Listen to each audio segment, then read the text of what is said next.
పేరు దొంగరి గాలి వెంకటేశ్వర్లు, కోడిగుడ్ల వ్యాపారం, చిన్న నల్ల గాలమ.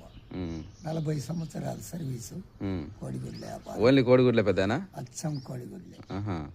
ఈ కోడిగుడ్ల మీద మీకు ఇంకా ఇంట్లో సంసారం అంతా దీని మీదనే? దాని మీదనే.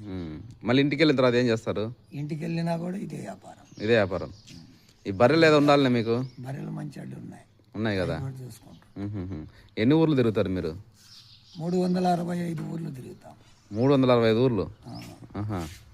7 మండలాల వరకు తిరుగుతాం. 7 మండలాలు. హోల్సేల్. రాచర్ల, బేస్తరపేట, కంబం, కొమరోలు, గిద్దలూరు, దోర్నాల కూడా. అటు కూడా వెళ్తావా? లాంగ్. ఒకవేళ అప్పుడప్పుడు ఈ స్టాక్ కొంచెం డ్యామేజ్ అవుతాయి కదా, అప్పుడు ప్రాబ్లం ఎట్లా? మీరు అవి డ్యామేజ్ వచ్చినా మనమే భరాయించాలి. వాళ్ళకు కంపెనీ సంబంధం లేదు? సంబంధమే లేదు. కొల్లపారం వాళ్ళకి సంబంధం లేదు. మనమే కొల్లపారం తరఫున అమ్మేవాళ్ళం. Commission agent. ఓకే, బాగానే జరుగుతుంది వ్యాపారం, ఇబ్బంది లేదు. ఎక్కడి నుంచి స్టాక్? ఎక్కడ? విజయవాడ. హైదరాబాద్. విజయవాడ, హైదరాబాద్. Okay okay. ఆ కోడిగుడ్లు తీసుకోమని చెప్పు అందరికి.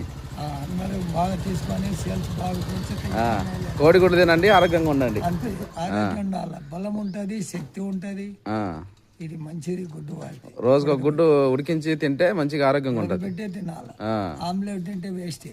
ఈ ఆర్మీ పిల్లలు, యూత్ పిల్లలు వాళ్ళందరూ బాగా తినాలి ఉదయం సాయంత్రం. అంతే, ఉదయం ఒక గుడ్డు, సాయంత్రం ఒక గుడ్డు తిన్నాం, బలం ఉంటుంది, శక్తి ఉంటుంది, ఆరోగ్యానికి మంచిది. ఓకే, అందరికి బాయ్ చెప్పైతే. Okay, bye.